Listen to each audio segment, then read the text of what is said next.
오늘은 마태복음 6장 14절에서 23절 말씀을 가지고 함께 나누겠습니다. 오늘 말씀은 네 단락으로 나누어 볼 수 있습니다. 네 단락이 연결되어 있습니다. 첫 번째, 인간 삶에게 타락을 놓아주라. 14절에서 15절, 너희가 사람의 잘못을 용서하면 너희 하늘 아버지께서도 너희 잘못을 용서하시려니와 너희가 사람의 잘못을 용서하지 아니하면 너희 아버지께서도 너희 잘못을 용서하지 아니하시리라. 잘못이라고 번역되어 있는데요. 개역 한글에는 가실이라고 번역되어 있습니다. 고의가 아니라 의도치 않게 가실을 범한 것처럼 번역을 해 놓았습니다. 사람의 연약함 때문에 가실이나 잘못을 범했을 때 너그럽게 용서를 해야지 하나님께서도 나의 실수나 잘못에 대해서도 용서의 은혜를 베풀어 주실 것이다는 뜻으로 비추어집니다. 잘못이나 가실이 아니라 타락이 맞습니다. 헬라어로는 파라프토마라는 단어입니다. 파라핍토에서 유래를 했는데요. 파라가 곁에, 옆에라는 뜻입니다. 곁에 떨어지다, 이 부정적인 의미입니다. 이탈하다, 탈선하다, 올바로 가던 철로에서 떨어졌다. 이 죄를 의미합니다. 하나님과의 관계에서 범죄를 의미합니다. 이 타락, 파라푸토마가 쓰인 구절을 보면은 로마서 4장 25절에 예수는 우리가 범죄한 것 때문에 내줌이 되고 또한 우리를 의롭다 하시기 위하여 살아나셨느니라. 예수님은 우리의 단순한 가실이나 잘못 때문이 아니라 우리가 하나님의 율법의 말씀을 어긴 죄 때문에 십자가에서 돌아가셨습니다. 하나님과의 관계에서 타락, 범죄하여 하나님의 길에서 이탈했으면 죄인입니다. 인간은 근본적으로 하나님 앞에 타락한 죄인입니다. 그런데 타락하면 어딘가에 붙잡히게 되는 것이 문제입니다. 구약의 범죄들을 보면은 하나님을 배신하고 다른 신들을 섬기는 우상 숭배의 죄악들입니다. 그것을 또 간음의 죄다, 음행의 죄라고도 말씀하셨습니다. 하나님의 길에서 이탈하면은 간음의 죄, 또 우상 숭배의 죄에 잡히게 됩니다. 너희가 사람의 잘못을 용서하면이라고 번역되어 있습니다. 이 헬라어 원어로는 아피엠이라는 단어인데요. 용서하다는 뜻이 아닙니다. 놓아주다라는 뜻입니다. 골로새서 2장 13절에 범죄와 육체의 무할례로 죽었던 너희를 하나님이 그와 함께 살리시고 우리의 모든 죄를 사하시고 이 사하시고 이 용서하다는 뜻으로 성경에서 번역하고 있습니다. 그 예수님께서 우리의 모든 죄를 지고 십자가에서 돌아가셨고 십자가에서 우리의 모든 죄가 용서받았다고 말하고 있는데요. 그 용서가 아니라 놓아주다라는 뜻입니다. 인간은 용서할 권한이 없습니다. 용서는 더 이상 묻지 않는 것입니다.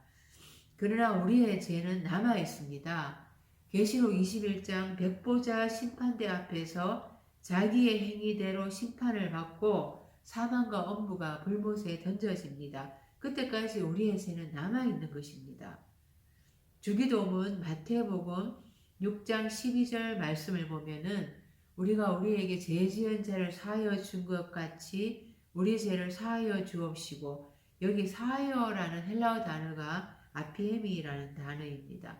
그리고 죄가 아니라 빚입니다. 이 빚이라는 헬라어 단어가 오펠레마타라는 단어입니다. 일반 달란트 빚진 자 비유에서 이 빚이라는 단어가 오펠레마타입니다. 오펠레마타 단어를 주기도문에서 죄라고 번역하고 있는 것입니다. 죄는 하마르티아라는 단어가 따로 있습니다. 죄를 진 것에서 죄를 탕감해 준 것이 아닙니다. 이 죄를 묵인해 주고 그 죄값을 치르도록 내보내 준 것입니다. 그래서 빚을 졌다고 말하는 것입니다. 그 빚으로부터의 노임을 받았기 때문에 내 빚진 삶을 놓아준 것처럼 내 빚진 삶을 놓아주세요라고 말하고 있는 것입니다. 그러니까 네 삶이 인간 삶에게 저 삶의 타락을 놓아준다면 이 조건으로 쓰였습니다. 타락한 어떤 상황을 우리가 붙잡고 있는 것입니까? 놓아주게요. 그가 타락한 인간이다라고 하는 것은 이 정죄한다는 것이고 또 묶어놓는다는 것입니다. 이 반대로 놓아준다는 것은 풀어준다는 것이고 다시 어떤 재생의 길, 갱생의 길을 도모하도록 길을 열어준다는 것입니다. 아피에미는 아포라는 전치사와 히엠이라는 동사가 합성되어서 만들어진 단어입니다. 분리하여 내보내다라는 뜻을 가집니다. 어떤 카테고리 안에 가두어 버리는 것이 아니라 카테고리로부터 벗어나게 하는 것입니다. 계속해서 우리 사회에 이슈가 많은데요. 경쟁 관계에서 자익이니 우익이니 하면서 굴레를 씌웁니다. 그런 굴레를 벗겨준다는 것입니다. 예수님 오셨을 때 수많은 병자들과 귀신 들린 자들이 예수님께로 나와왔습니다. 그 다섯째 날까지 하나님도 섬기지만은 우상도 섬기는 혼합신앙 생활에서 그 각종 병에 잡혀서 고통당하고 귀신 들리고 간질 들리고 중풍병자, 문둥병자, 소경들이 많았던 것입니다. 그 예수님께서는 백성 중에 병에 잡혀 있고 약한 것에 붙잡혀 있는 자들을 풀어주셨습니다. 그 우상에 붙잡혀서 영적으로 병들고 귀신 들리고 유혹당하고 영적으로 마비되어 일어서지 못하고 보지 못하고 듣지 못하는 자들을 풀어준 것입니다.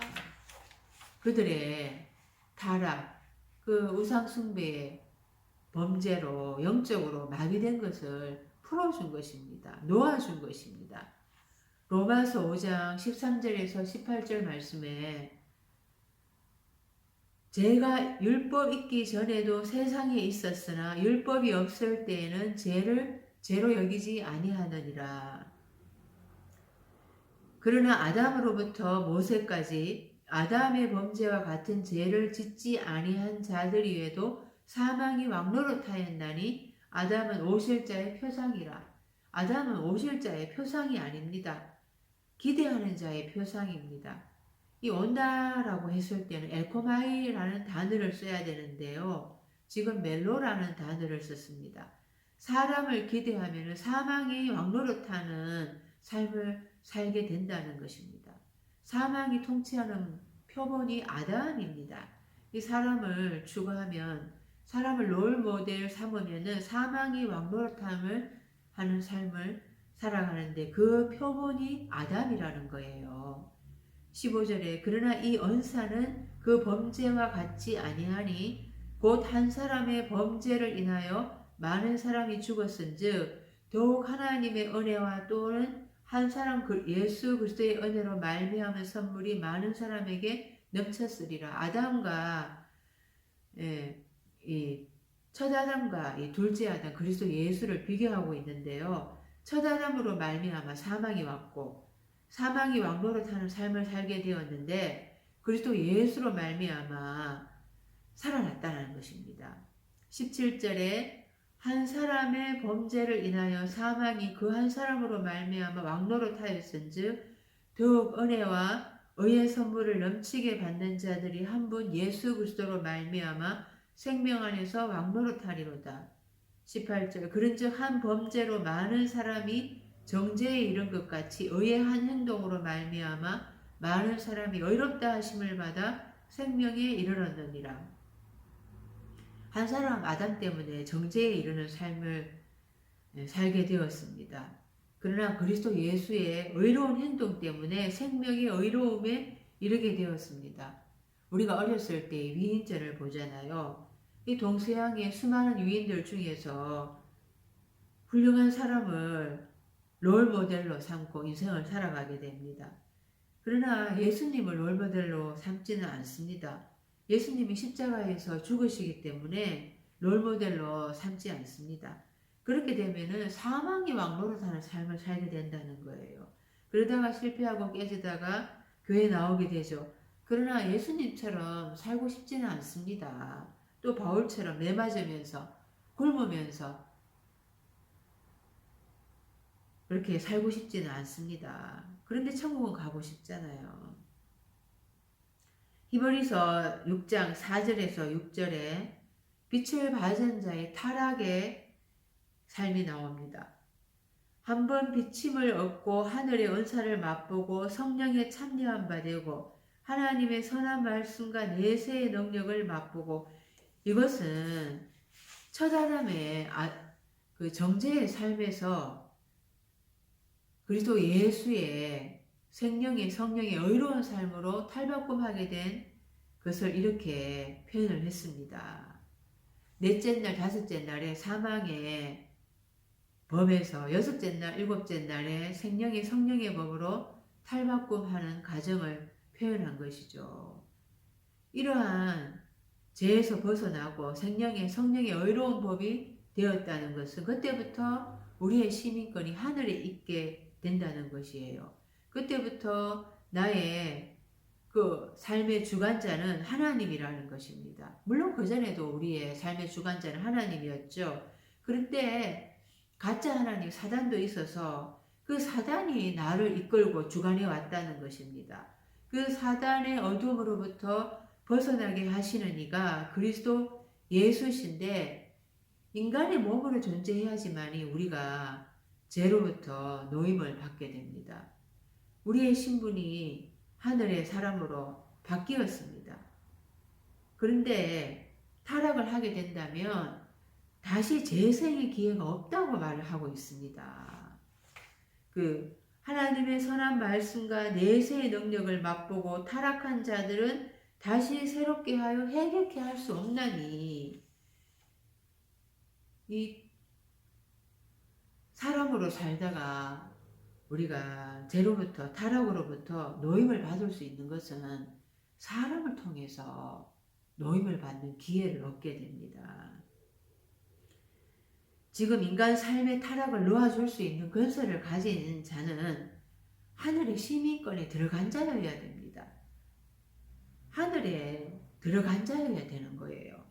여섯째 날, 일곱째 날에 들어간 자만이 사람의 타락을 놓아줄 수가 있습니다.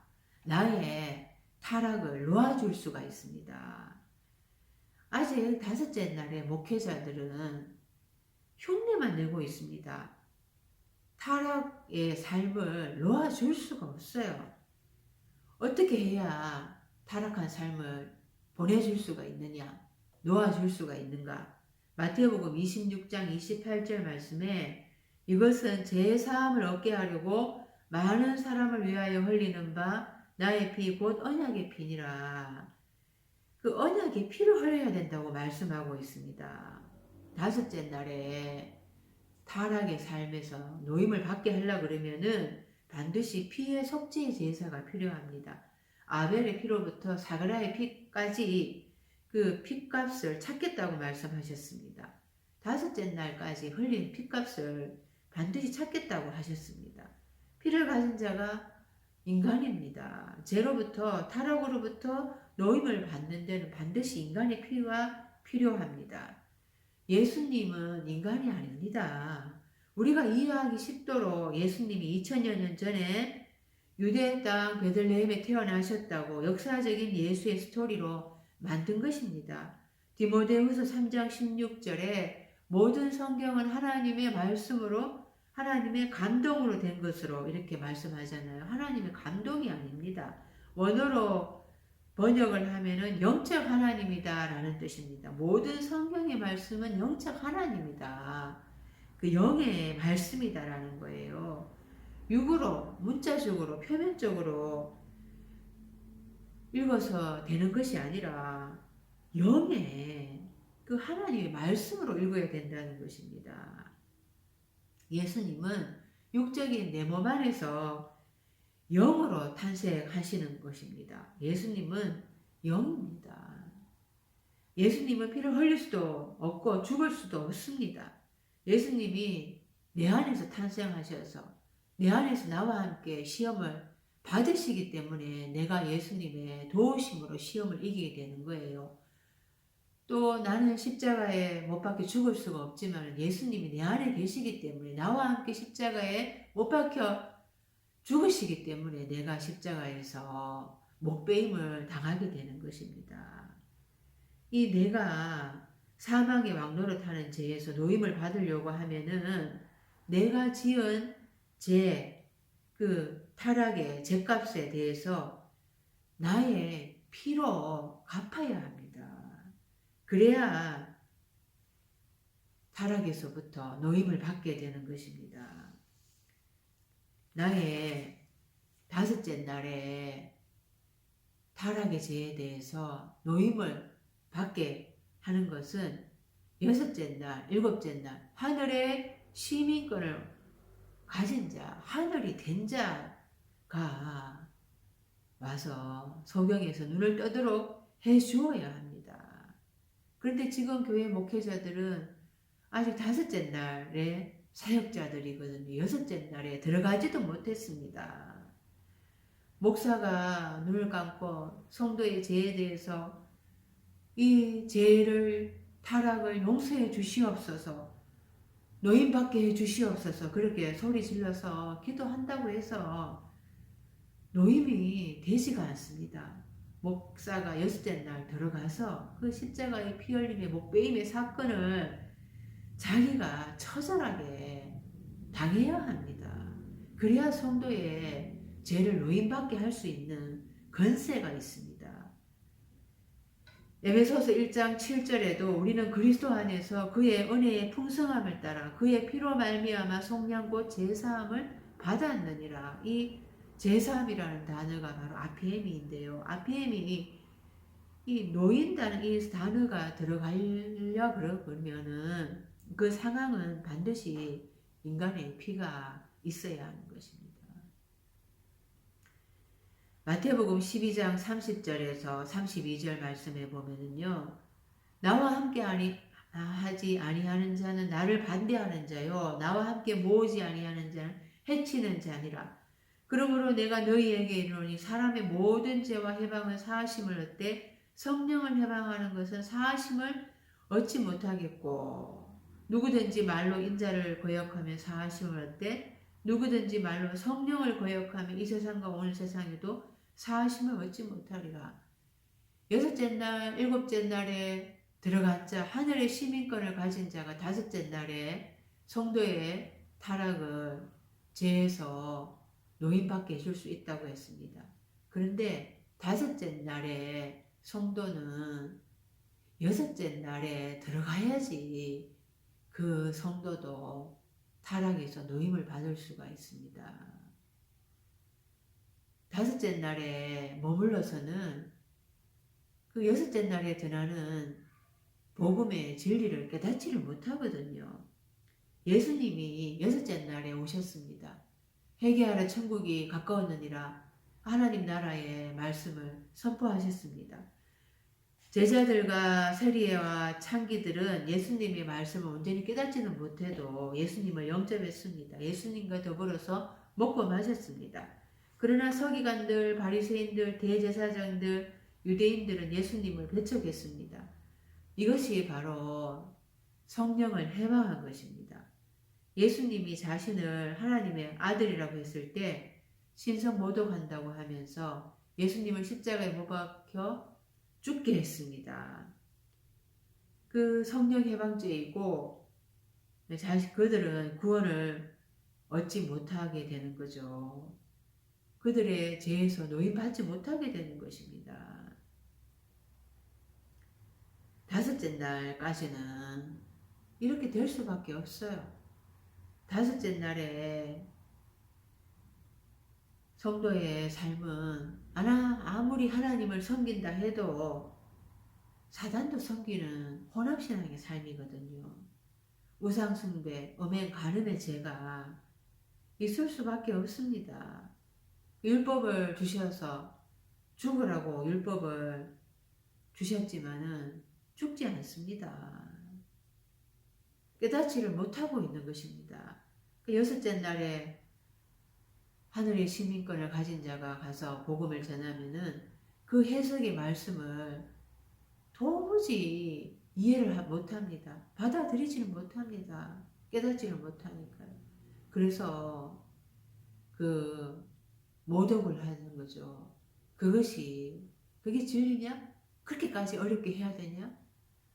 응? 그것이 성령을 모독하는 것이고 하나님의 말씀을 맡은 자들을 신이라고 했는데 거부하는 거죠. 그 성령을 모독하고 그래서 노임을 받지 못하는 것입니다. 두 번째 금식에 대해서 말씀합니다. 16절에서 18절 너희는 금식할 때에 외식하는 자들과 같이 슬픈 기색을 보이지 말라. 그들은 금식하는 것을 사람에게 보이려고 얼굴을 흉하게 하느니라. 내가 진실로 너희에게 이르노니 그들은 자기 상을 이미 받았느니라. 요한의 제자들과 바리새인들은 자주 금식했습니다. 그래서 마태복음 9장 14절에 15절의 말씀에 요한의 제자들은 예수님께 우리와 바리새인들은 금식하는데 왜 당신의 제자들은 금식하지 아니합니까? 라고 묻습니다. 예수님은 혼인집 손님들이 신랑과 함께 있을 때 슬퍼할 수 있느냐? 그러나 신랑을 빼앗길 날이 이르리니 그때에는 금식할 것이니라. 예수님이 신랑이라는 거예요. 그래서 지금은 금식의 날이 아니고 지금 부지런히 예수님으로부터 말씀을 받아 먹어야 할 때라고 말씀합니다. 신랑을 빼앗길 때, 그때 금식하게 될 것이라고 말씀합니다. 이것이 그 광야에서 이스라엘 백성들이 만나를 주우러 갔을 때 여섯째 날에는 이틀치 분의 양식을 거두라고 한 이유입니다. 일곱째 날에 들어갔을 때는 여섯째 날에 이틀치 분을 거둔 양식으로 사역을 하는 것입니다. 예수님이 가시고 난 다음에 사도들이 여순절 성령을 받고 예수님의 말씀을 온전히 깨닫게 됩니다. 그때부터 금식하게 된 거죠. 이사야 선지자가 다섯째 날까지의 금식과 진정한 금식의 의미를 대조하면서 말합니다. 이사야서 58장 4절에 보라 너희가 금식하면서 다투며 싸우며 악한 주먹으로 치는도다. 이것이 어찌 나의 기뻐하는 금식이 되겠으며 어찌 그 사람이 마음을 괴롭게 하는 날이 되겠느냐. 그 머리를 갈대같이 숙이고 굵은 배와 죄를 펴는 것을 어찌 금식이라 하겠으며 여호와께 연락될 날이라 하겠느냐. 이 다섯째 날까지의 금식이 아무리 굵은 배를 입고 죄를 뒤집어 쓴다 하더라도 형식적인 것이고 하나님 앞에서 기뻐하는 금식이 되지 못한다라는 거예요. 6절부터 나의 기뻐하는 금식은 흉하게 결박을 풀어주며 멍에의 줄을 껄러주며 압제당하는 자를 자유케 하며 모든 멍에를 꺾는 것이 아니겠느냐. 그 진리의 말씀을 가진 여섯째 날에 들어간 자, 일곱째 날에 들어간 자가 하나님의 복음으로 다섯째 날에 성도의 죄에서 노임을 받게 할 때 그것이 흉하게 결박이 풀어지는 것이고 멍에의 줄을 끌어주는 것이고 압제당하는 자를 자유케 하는 것이라고 말씀합니다. 그들의 죄에서 노임받게 하는 것. 그래서 그들이 금식하게 되는 거죠. 진짜 먹어야 할 것을 그때부터 먹게 되는 것이 되는 것입니다. 17절에 너는 금식할 때 머리에 기름을 바르고 얼굴을 씻으라. 18절 이는 금식하는 자로 사람에게 보이지 않고 오직 은밀한 중에 계신 네 아버지께 보이게 하려 함이라. 은밀한 중에 보시는 네 아버지께서 갚으시리라. 이 기름이 헬라어 단어로 알레포라는 단어인데요. 성령을 의미합니다. 이사야서 61장 1절에 주 여호와의 영이 내게 내리셨으니 이는 여호와께서 내게 기름을 부으사 가난한 자에게 아름다운 소식을 전하게 하려 하심이라. 그 예수님에게 메시아로서의 사역을 감당하도록 성령의 기름 부음이 임한 것이죠. 이 금식할 때 부지런히 머리를 기름 바르고 얼굴을 씻으라고 합니다. 이 머리를 목적격으로 썼습니다. 머리가 케팔레라는 단어인데요. 고린도전서 11장 3절에 그러나 나는 너희가 알기를 원하노니 각 남자의 머리는 그리스도요 여자의 머리는 남자요 그리스도의 머리는 하나님이시라. 여자의 기원은 남자이고 남자의 기원은 그리스도다. 또 그리스도의 기원은 하나님이라는 건데요. 우리가 신앙생활 할 때는 모두 여자입니다. 이 여자는 남자의 씨를 받아서 아이를 출산하잖아요. 이 남자는 말씀의 씨를 가진 장성한 사람을 의미합니다. 그 남자, 이 장성한 남자가 우리가 다 돼야 한다는 것이죠. 그래서 여자의 머리는 남자라고 말을 하고 있습니다. 그 남자의 머리는 그리스도입니다. 에베소서 4장 15절에 오직 사랑 안에서 참된 것을 하여 범사에 그에게까지 자랄지라. 그는 머리니 곧 그리스도라. 이 그리스도는 이 몸된 이 성전인 나의 머리이십니다. 성도는 머리이신 그리스도로부터 모든 것을 전달받고 머리이신 그리스도로 인하여 성장하고 또 머리이신 그리스도에게까지 자라가야 하는 것입니다. 그리스도를 머리가 되게 하려면 우리는 부지런히 성령의 기름을 발라야 합니다. 요한일서 2장 27절에 너희는 주께 받은 바 기름 부음이 너희 안에 거하나니 아무도 너희를 가르칠 필요가 없고 오직 그의 기름 부음이 모든 것을 너희에게 가르치며 또 참되고 거짓이 없으니 너희를 가르치신 그대로 주 안에 거하라. 이 기름 부음을 받아야지 말씀이 깨달아져서 그 진리의 말씀을 온전하게 가르칠 수가 있는 것입니다. 마태복음 25장에 열처녀 비유가 나옵니다.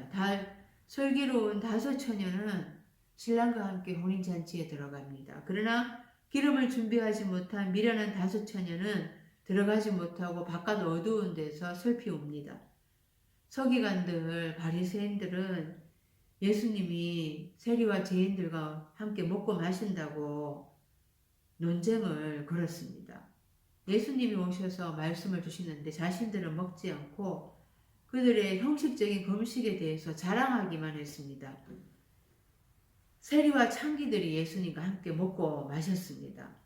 예수님이 십자가에서 돌아가시고 부활하신 후에 40일 동안 제자들에게 하나님 나라의 말씀을 가르치시고 하늘로 성천하였습니다.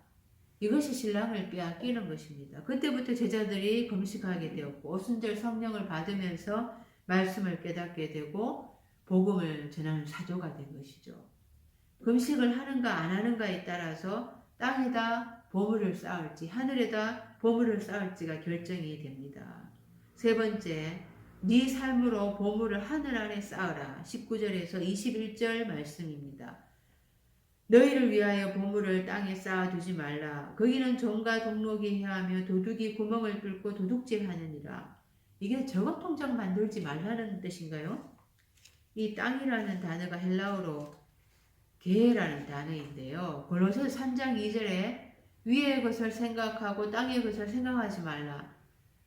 그러므로 땅에 있는 지체를 죽이라. 곧 음란과 부정과 사욕과 악한 정욕과 탐심이니 탐심은 우상 숭배니라.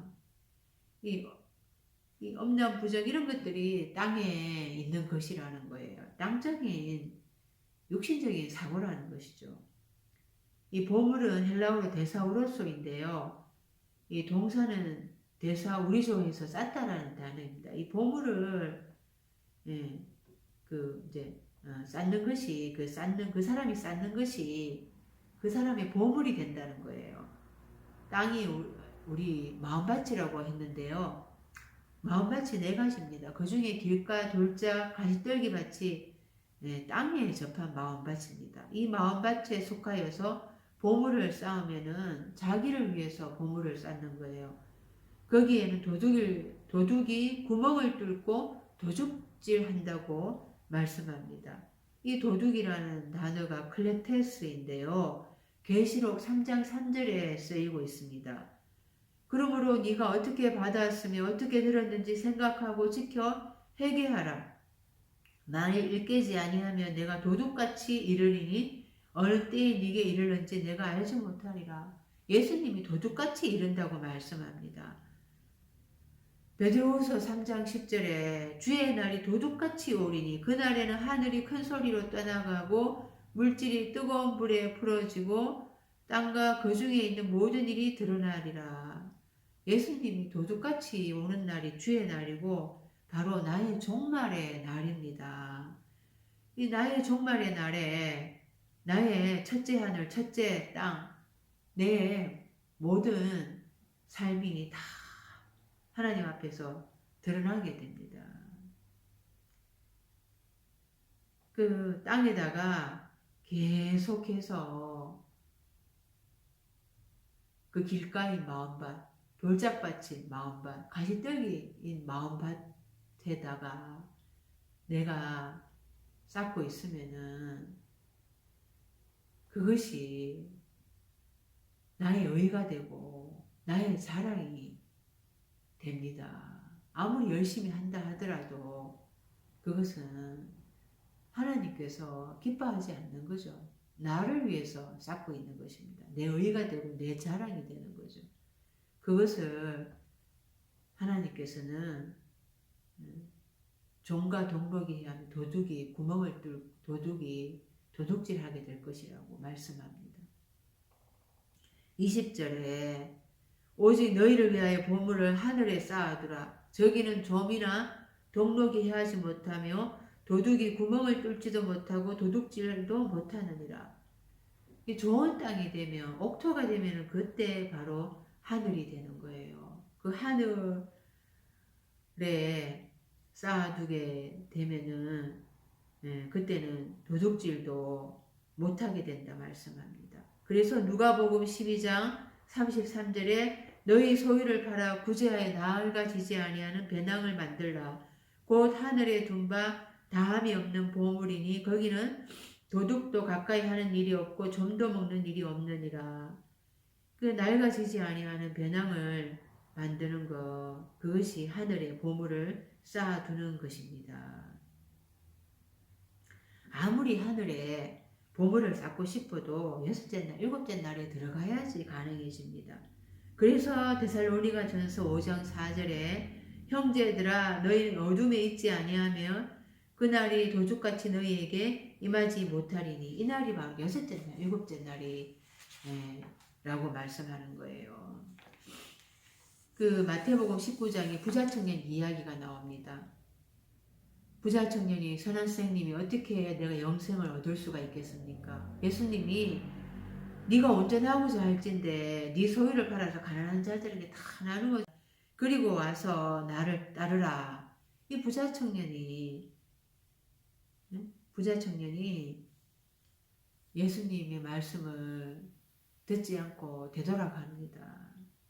나는 계명을 다 지켰는데 나는 주의 성수 온전하게 지키고 헌금도 잘하고 봉사도 열심히 하고 뭐 간음이나 살인도 도둑질도 안 했습니다. 이것이 그 청년의 의로움이죠. 그래서 그의 자랑거리입니다. 그래서 부자라고 하는 거예요. 부자 청년이라고 하는 거예요. 나는 부자다라고 하는 거예요. 라오디게아 교회들에게 계시록 3장 17절에 나는 부자라 부요하여 부족한 것이 없다 하나 네 공고한 것과 가련한 것과 가난한 것과 눈먼 것과 긁어벗은 것을 알지 못하는도다. 다섯째 날에는 열심히 보물을 쌓으면서 자기의 마음밭이 아직 땅에 접하여서 있는 것을 깨닫지 못하고 있습니다. 하늘의 마음밭이 되지 못하고 그 열심히 싸워봤자 다만 네 고집과 회개하지 아니한 마음을 따라 진노의 날 곧 하나님의 의로우신 심판이 나타나는 그날에 임할 진노를 네게 쌓는도다. 그 다섯째 날에 신앙생활 끝에 하나님의 종말의 날이 오는 거죠. 주의 날이 오는 것입니다. 다섯째 날까지 그 땅에 자기 의로 쌓고 있으면은 하나님의 그 진노의 날이 다가오는 것입니다. 우리는 땅과 하늘이 떨어져 있다고 생각을 해요. 그것은 물리적인 사고입니다. 성경은 영적인 것을 이야기합니다. 땅은 그 땅적인 사고, 하늘은 하늘적인 사고, 거기에 한 땅과 하늘에 갭이 있는 것이죠. 땅의 사고와 하늘의 사고가 갭이 있고 장벽이 있는 것이죠.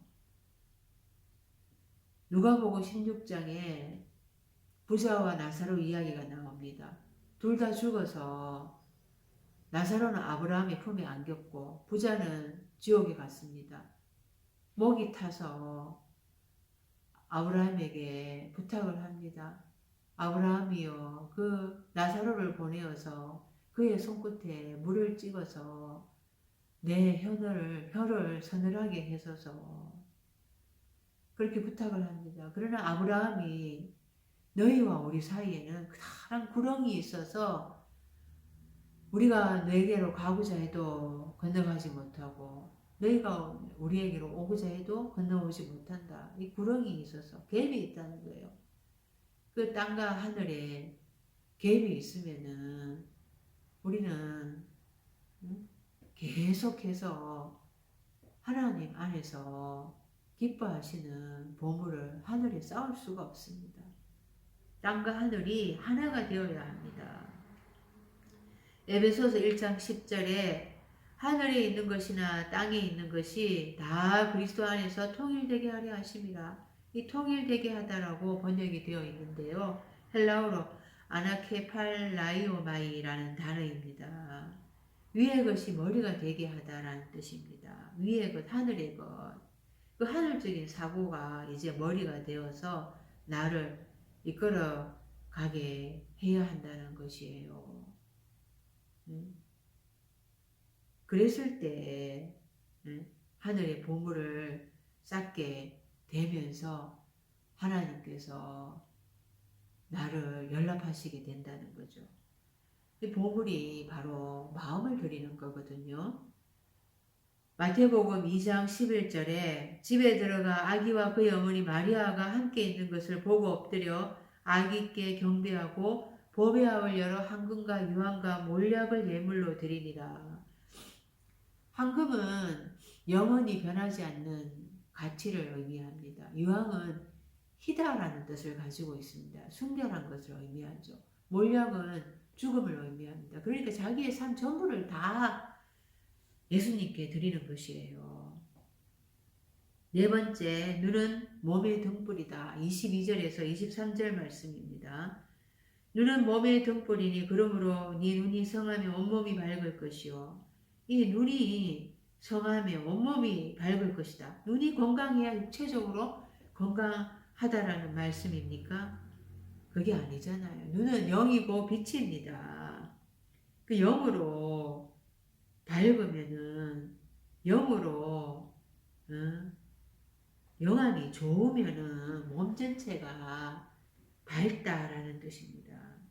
그 헬라어로 하폴루스라는 단어가 이 밝다, 이 순진하다라는 뜻입니다. 영으로 밝아야지, 순진해야지, 영적 그 영안이 좋아야지 몸 전체가 밝게 되는 것이죠. 그래서 예수님께서 마태복음 5장 14절에 너희가 세상의 빛이라 산 위에 있는 동네가 숨겨지지 못할 것이요. 이같이 너희 빛이 사람 앞에 비치게 하여 그들로 너희 착한 행실을 보고 하늘에 계신 너희 아버지께 영광을 돌리게 하라.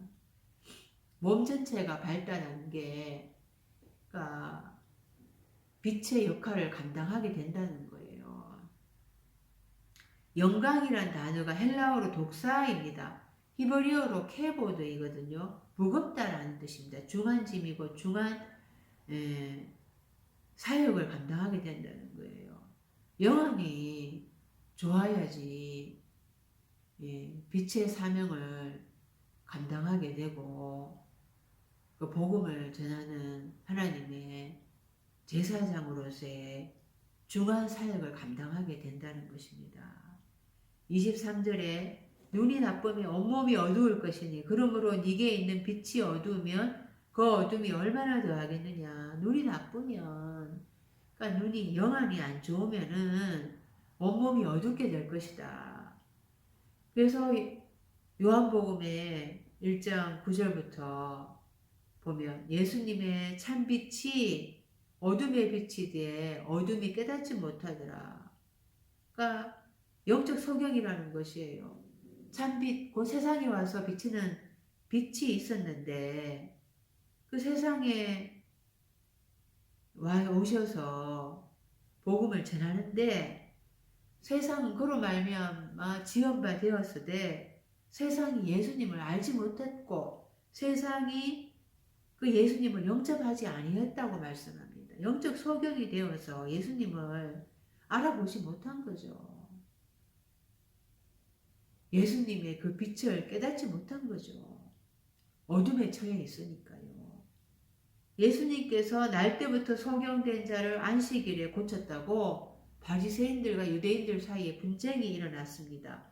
예수님께서 그들을 보고 요한복음 9장 39절에 내가 심판하러 이 세상에 왔으니 보지 못하는 자들은 보게 하고 보는 자들은 소경되게 하려 합니다. 이렇게 말씀하셨어요. 그래서 바리새인들 중에 그 말씀을 듣고 우리도 소경입니까? 하고 따지듯이 묻습니다. 그래서 예수님께서 너희가 소경되었더라면 죄가 없으려니와 본다고 하니 너희 죄가 거저 있느니라. 바리새인들, 유대인들은 영안이 안 좋으니까 어둠에 처해 있고 그래서 영적 소경이라는 것입니다. 우리가 눈이 나쁘면 영안이 어두우면은 온몸이 어둡게 된다고 말씀합니다. 네. 우리가 아무리 예수님을 믿게 되었다 하더라도 내 영안이 맑은가 밝은가 아니면 내가 지금 밤에 속하여서 영적 소경인가 어둠에 처해 있는가를 분별하는 삶을 살아야 합니다. 그래서 진리의 말씀을 깨달으면서 선택을 하는 잘 선택할 수 있어야 되는 거예요. 그 낮에 속한 삶인가 밤에 속한 삶인가 그것을 분별할 수 있는 지혜를 얻기를 위해서 기도하시기를 바랍니다.